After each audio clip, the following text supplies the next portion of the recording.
الله نهيان عمر دان إن شاء الله. بسم الله الرحمن الرحيم. الحمد لله رب العالمين والصلاة والسلام على رسوله الكريم وعلى آله وصحبه أجمعين وبعد. We're continuing with our fiqh session today, and we are in the chapter of fiqh of tahara. Abu Bakr, come to the front, guys. All of you guys, come. MashaAllah.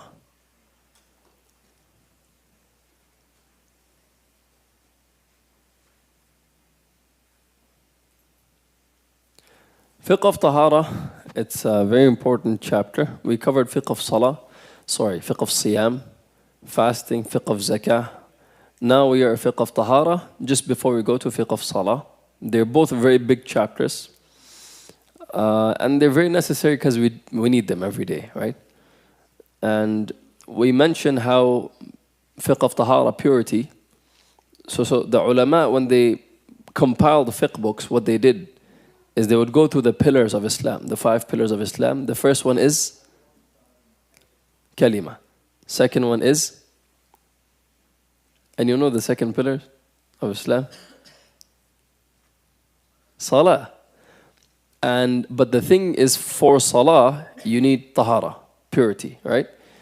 That's why all fiqh books start with fiqh of tahara. And they'll go through like that. Then they'll go for zakat, then they'll go for siyam. In fiqh books, you'll see this order. And because tahara can only happen with water, and that's why the conversation in all fiqh books starts with water. Which water can you use to even make yourself pure? Can you use juice? Can you use ink? Can you use tea? We had this discussion already. So we covered the water and its different types. We covered impurities and its different types. We mentioned there's 2 types of impurities, spiritual and physical. Spiritual impurities, Islam and kufr. Physical impurity, there's many. Dog, pig, dead animals, and all the liquids and whatnot. We talked about all the impurities already. If you missed it, you can check out the YouTube channel from not yesterday, but the day before. We covered that. Then after you finish the impurity, we go towards the washroom, and then we go towards wudu, salah. Simple as that. So today we're going to Rasulullah sallallahu alayhi wa sallam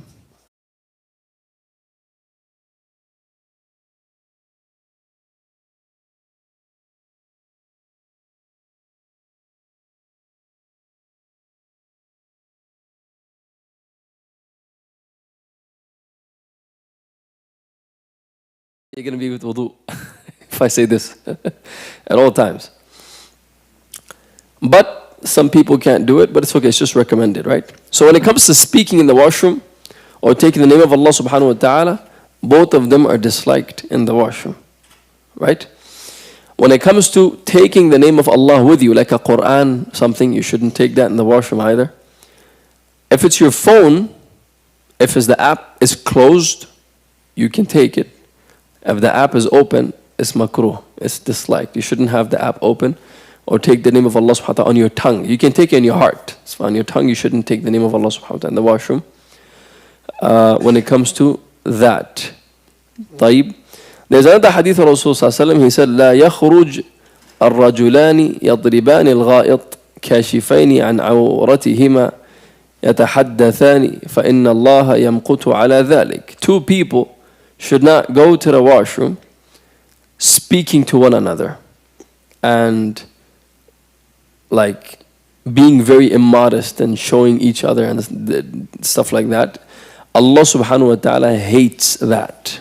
That's the hadith of Rasulullah sallallahu alaihi wasallam. So the concept of the washroom is like ew, right? That's the concept. But subhanallah, people in today's society especially, it's just become so normal and so immodest. Like, you know, We want to stay away from that. The idea is to not talk in the washroom, not do the dhikr of Allah in the washroom, just go in and out as quickly as possible, purify yourself as much as possible. So the idea of sitting and scrolling is very common now, very common. You just sit on the toilet and just scroll. This is very makruh, like you shouldn't do that, right? This is the same concept of not taking the idea. Also, Rasulullah sallallahu alaihi wasallam, when he used to go to the washroom, Mughir ibn Shu'bah radhiyallahu anhu, he said, Rasul sallallahu alaihi wasallam ab'ad, he used to go very far away for washroom. So like the idea is the karaha, the makruh of it. Like you go far away, you screen yourself, you don't use screens, right? You don't take the name of Allah, you don't talk. It's just in and out. That's the idea. You understand? And this all has to do with, like if you do it, it's not haram. But Allah subhanahu wa ta'ala doesn't like it. That's something big. Many people don't have the wrong understanding of karaha. Makruh is not just disliked.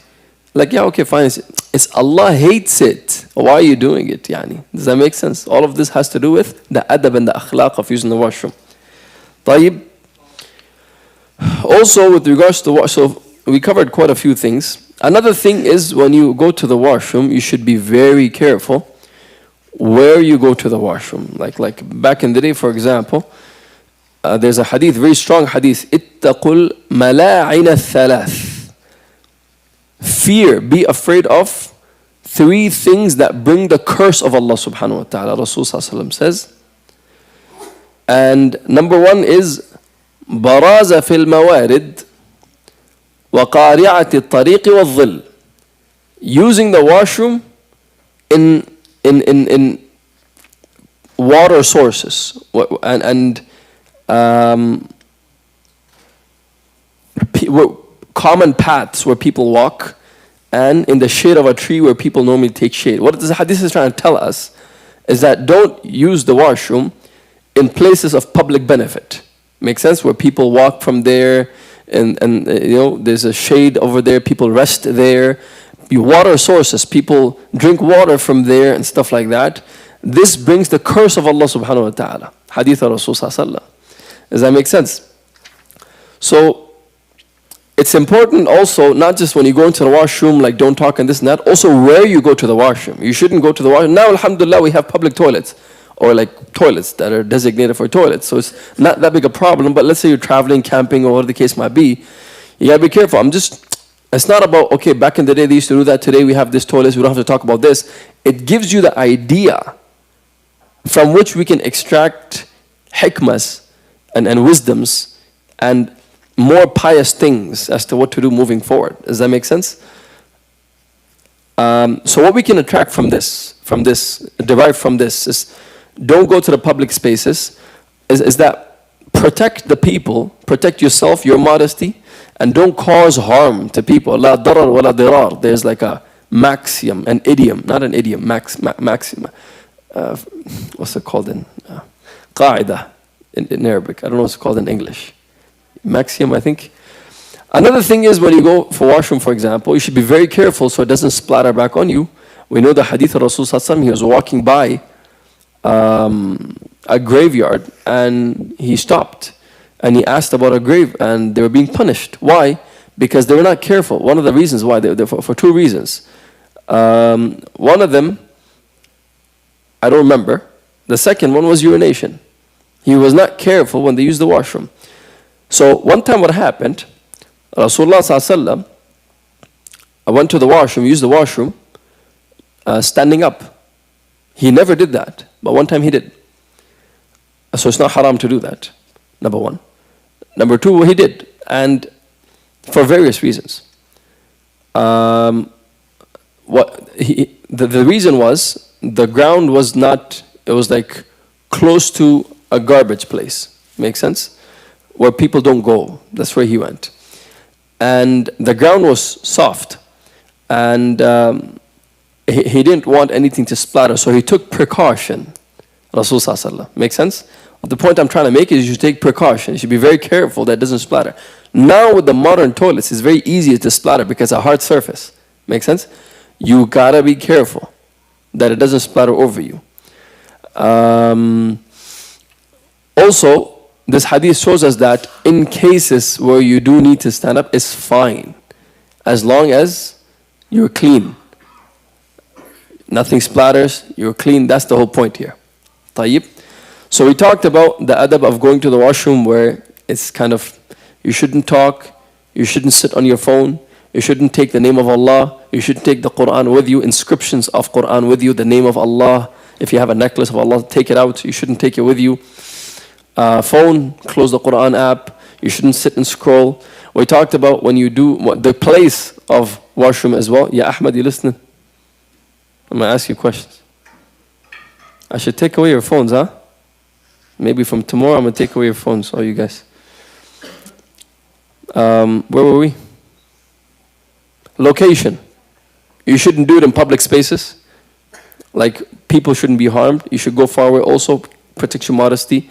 And it's allowed to stand up if you have to protect yourself, right? We saw these ahadith of Rasulullah sallallahu alaihi wasallam, which attracts the curse of Allah subhanahu wa ta'ala. That's very scary. Now, when you're finished washroom, you shouldn't touch yourself with your right hand. It's bad adab. It's against this makruh to eat, to touch with your right hand. There's a hadith of Rasulullah sallallahu alaihi wasallam, لا يمسكن أحدكم ذكره بيمينه وهو يبول. He should not touch with his right hand. Hadith of Rasulullah sallallahu alaihi wasallam, right? Also with wudu, same thing. If we cover wudu, we'll get there.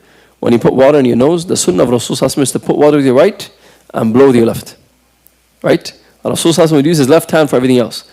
By the way, this is a medical miracle where it's, you see, when a virus spreads, one of the most common ways of spreading is through the nose and mouth and hands. This method of keeping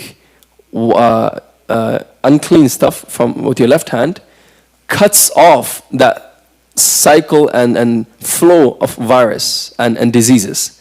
You see? Because if you use your left hand, even if you clean it, let's say there's some still bacteria left on it. Let's say there's like 20,000 units of bacteria on your left hand.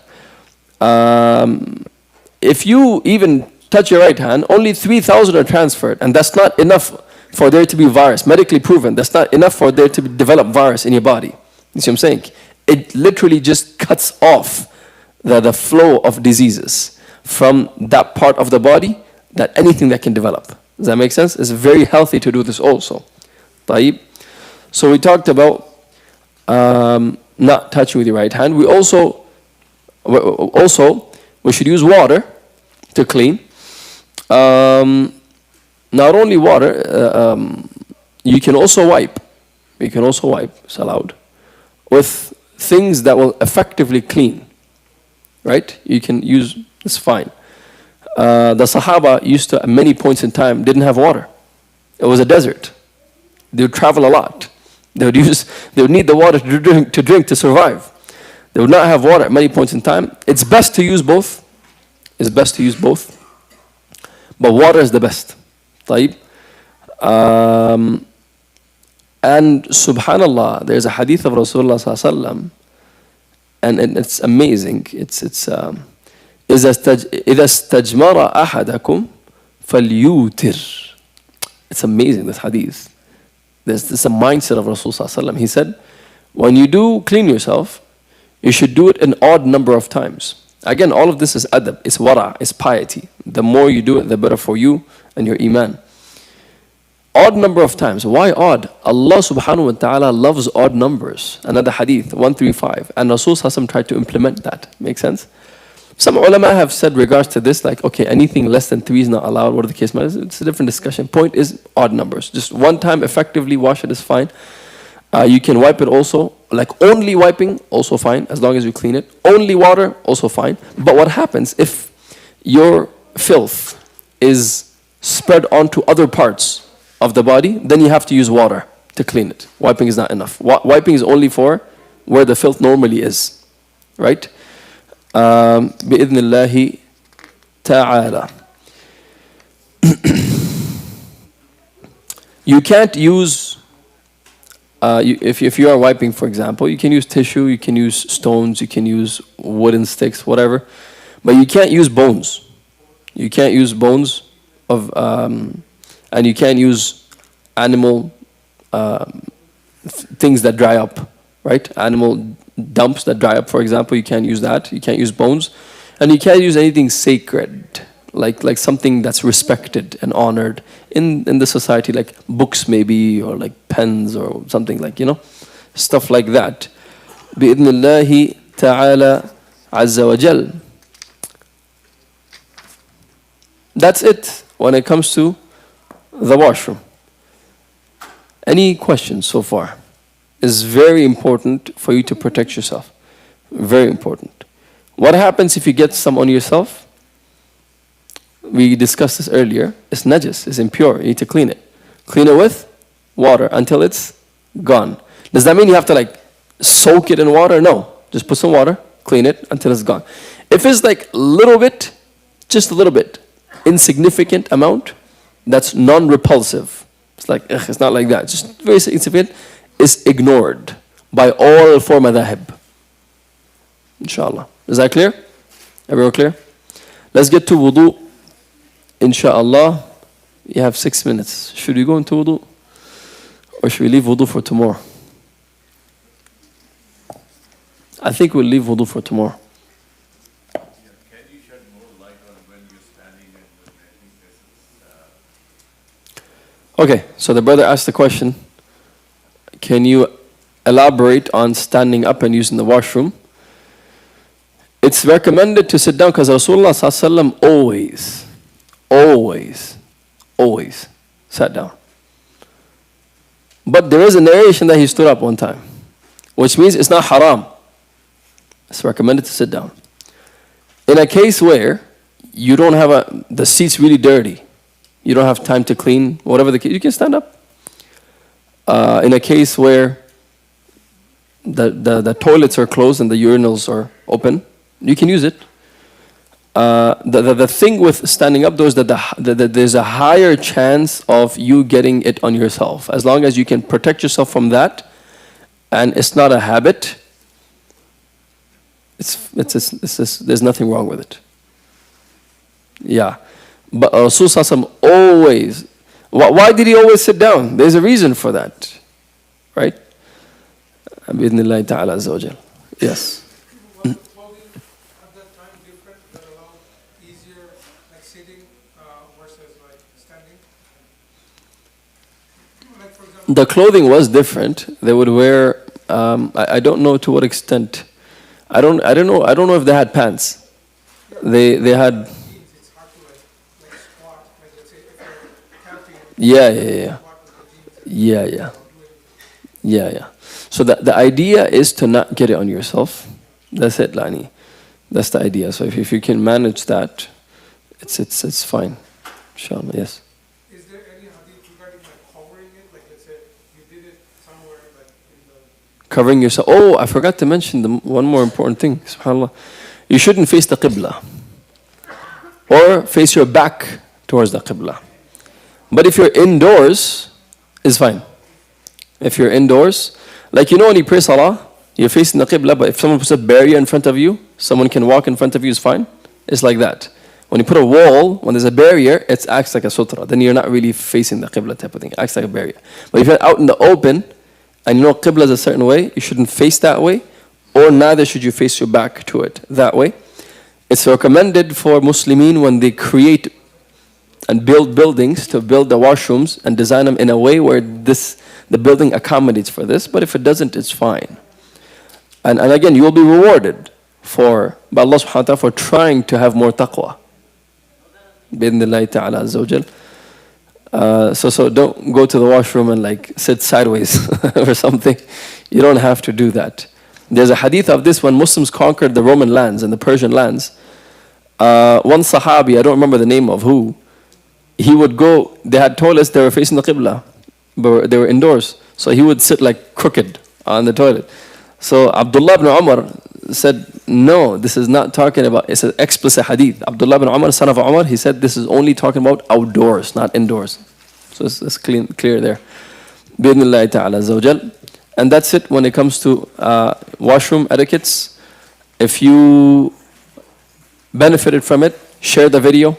on YouTube live. If you want your kids to watch it, make sure you watch them watch it because they won't watch it. It's pretty boring, right?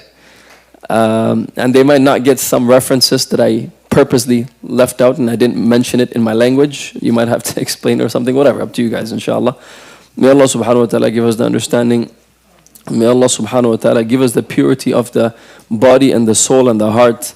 اللهم لك الحمد كما ينبغي لجلالك ولعظيم سلطانك. اللهم ارحم موتانا وموتى المسلمين. اللهم اشف مرضانا ومرضى المسلمين. اللهم طهر قلوبنا من النفاق. اللهم طهر قلوبنا من الكبر. اللهم إنا نسألك النجاة من عذاب القبر ومن عذاب النار. اللهم أجرنا من عذاب القبر ومن عذاب النار. اللهم اغفر لحينا وميتنا وشاهدنا وغائبنا وصغيرنا وكبيرنا وذكرنا وأنثانا. اللهم من أحييته منا فأحيه على الإسلام، ومن توفيته منا فتوفه على الإيمان. اللهم لا تجعل الدنيا أكبر همنا ولا تجعل مصيبتنا في ديننا، واجعل الجنة هي دارنا ومقامنا. اللهم ارحم والدينا كما ربيانا صغارا. اللهم ارحم والدينا كما ربيانا صغارا. اللهم تقبل صيامنا وقيامنا وتراويحنا وتلاوة قرآننا وسائر أعمالنا يا رب العالمين. اللهم أعز الإسلام والمسلمين وأذل الشرك والمشركين ودمر أعداءك وأعداء الدين. اللهم ألف بين قلوبنا وقلوب المسلمين. وصل اللهم على سيدنا محمد وعلى آله وصحبه أجمعين برحمتك يا أرحم الراحمين. اللهم آمين يا رب. I didn't hear anyone saying Ameen. You should say Ameen loud. We never know whose Ameen is accepted. My Ameen is definitely not. So you guys should say Ameen.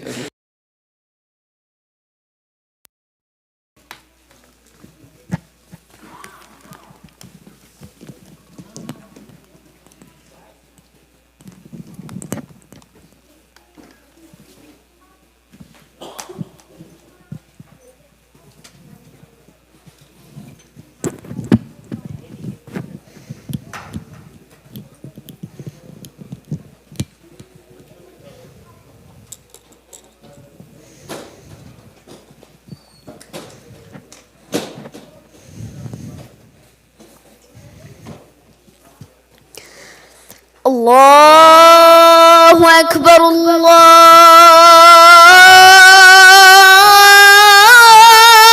أكبر الله أكبر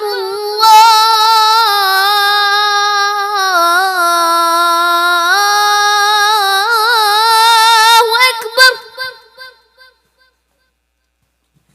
أشهد أن لا إله إلا الله.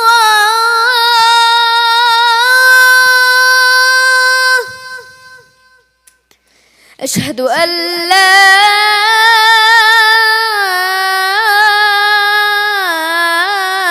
إله إلا الله.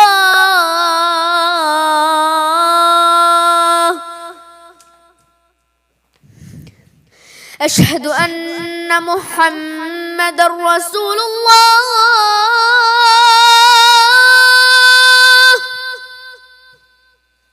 أشهد أن محمدا رسول الله.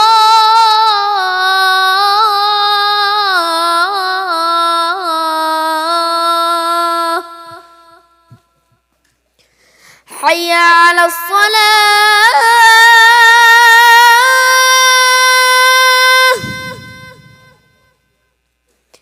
حي على الصلاة.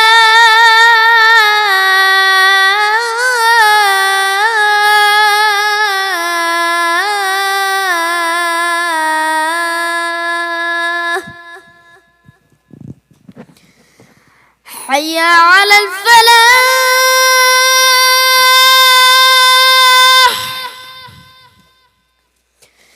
حي على الفلاح.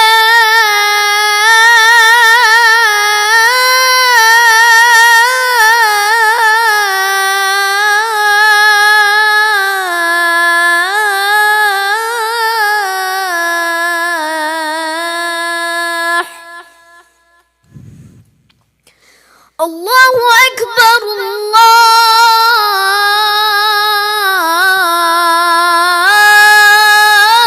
الله أكبر. لا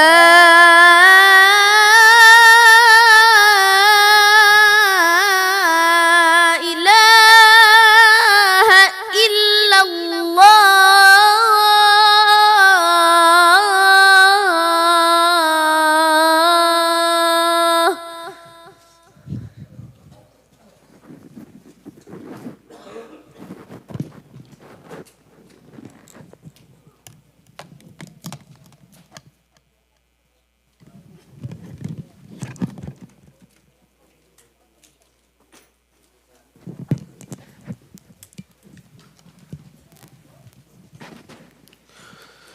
الله أكبر الله أكبر الله أكبر الله أكبر.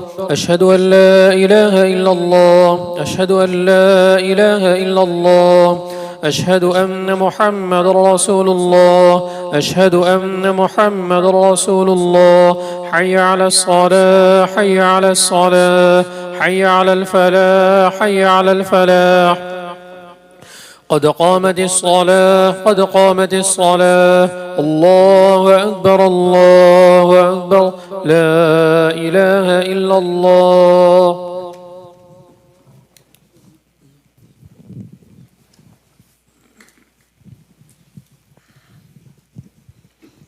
استووا اعتدلوا.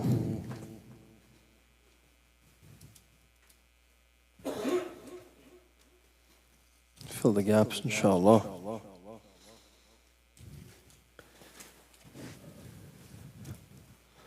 الله أكبر.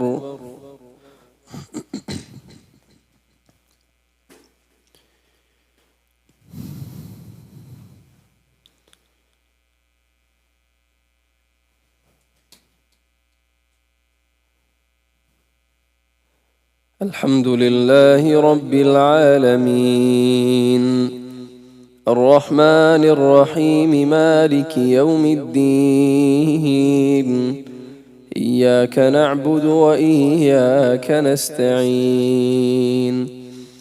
اهدنا الصراط المستقيم صراط الذين أنعمت عليهم غير المغضوب عليهم ولا الضالين.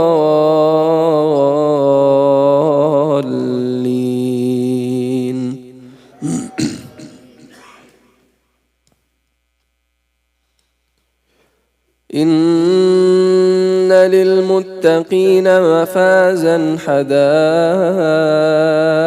وأعنابا وكواعب أترابا وكأسا دهاقا لا يسمعون فيها لغوا ولا كذابا جزاء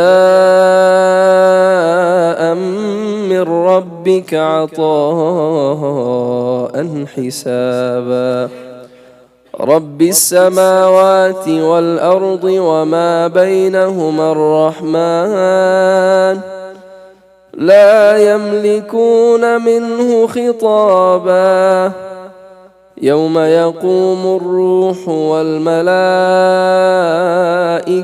صفا لا يتكلمون إلا من أذن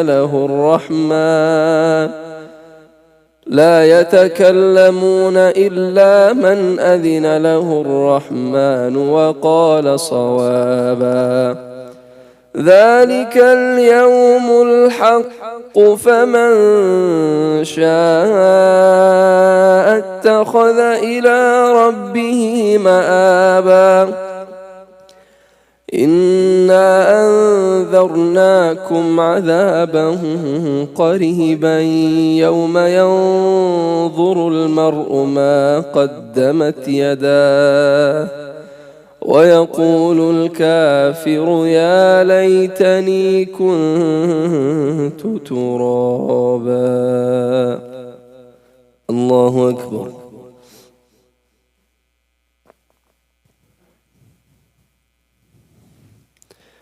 سمع الله لمن حمده. الله أكبر.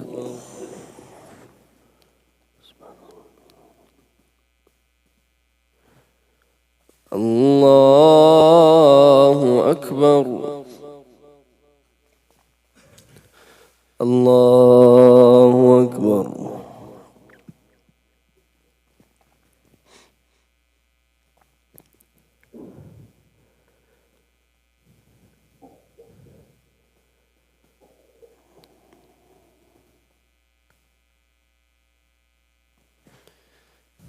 الله أكبر.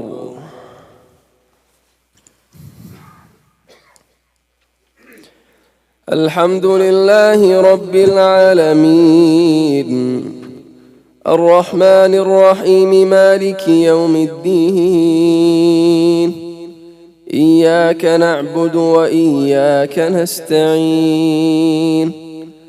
اهدنا الصراط المستقيم صراط الذين أنعمت عليهم غير المغضوب عليهم ولا الضالين.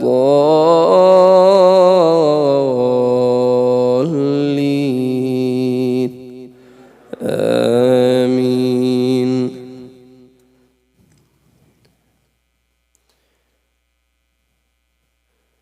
يوم يتذكر الإنسان ما سعى وبرزت الجحيم لمن يراه فأما من طغى وآثر الحياة الدنيا فإن الجحيم هي المأوى.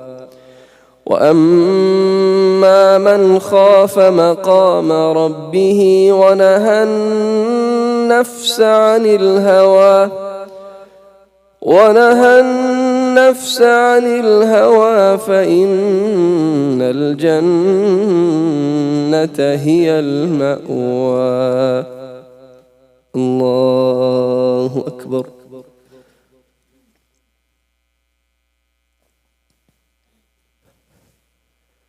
سمع الله لمن حمده. الله أكبر.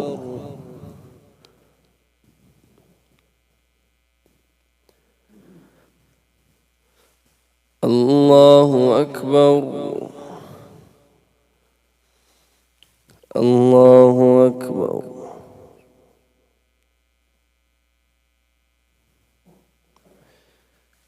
الله أكبر.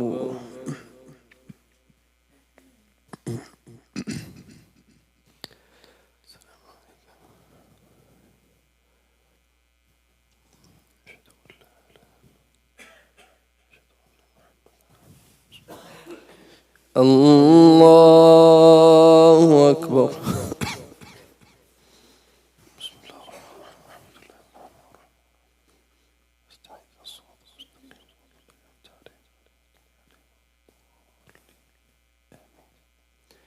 الله أكبر.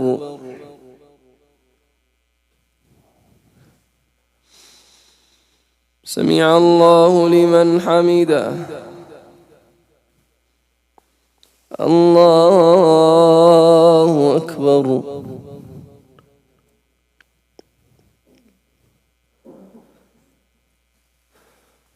الله أكبر. الله أكبر.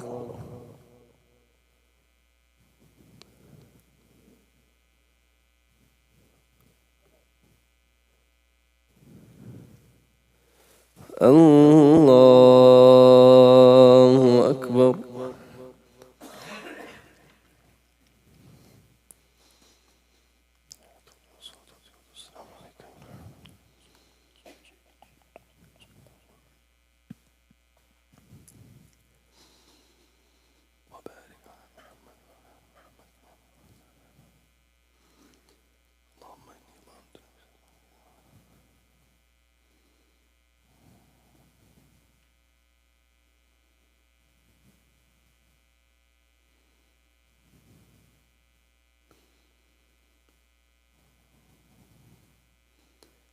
السلام عليكم ورحمة الله.